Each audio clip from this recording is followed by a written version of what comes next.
Vios Keli serendah 29,800 sahaja guys. Siapa yang berminat nak beli cash boleh, nak masuk loan pun boleh. Nama Blacklist, Sikrisitos, AKPK, SAA semua boleh buat untuk Vios Keli ni. Vios antara kereta yang saya katakan senang nak jaga, maintenance murah, jimat minyak, sedap bawa long distance ataupun jalan dekat. Dia kereta yang sangat-sangat praktikal untuk semua orang.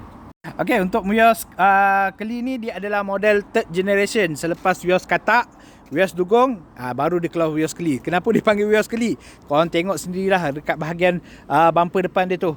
Macam ikan keli punya bentuk kan. That's why dia panggil ikan keli punya model. Okay, untuk model Keli ni dia ada keluar 3 spek. Tapi yang untuk all sleeve kalau facelift dia ada tambah lagi GX. Tapi yang ni dia ada keluar J, E dengan G spek sahaja. Okay, untuk model yang ni adalah J spek yang paling rendah sekali.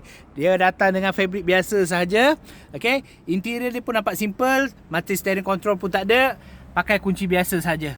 Untuk second row dia besar, luas, sesuai nak bawa keluarga, nak pakai jalan jauh pun sangat-sangat selesa. Okay, so kalau yang ini pakai kereta keluarga, saya jamin puas hati.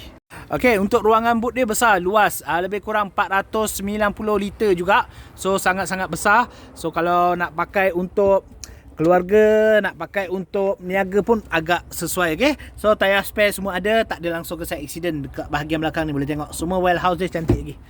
So yang mana nak beli secara tunai 29,800 campur rotek, campur insurans dalam 32 ke 33,000 tu dah boleh dapat all in on the road.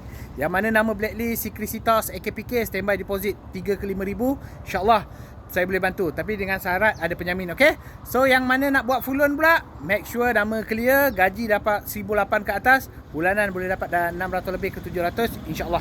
So kalau rasa berminat nak dapatkan lebih info berkenaan dengan kereta ni, DM dengan saya, pergi kat profile, ada link dekat situ, tekan lepas tu PM saya. Okay, so kita jumpa dalam Wasabi. Assalamualaikum guys.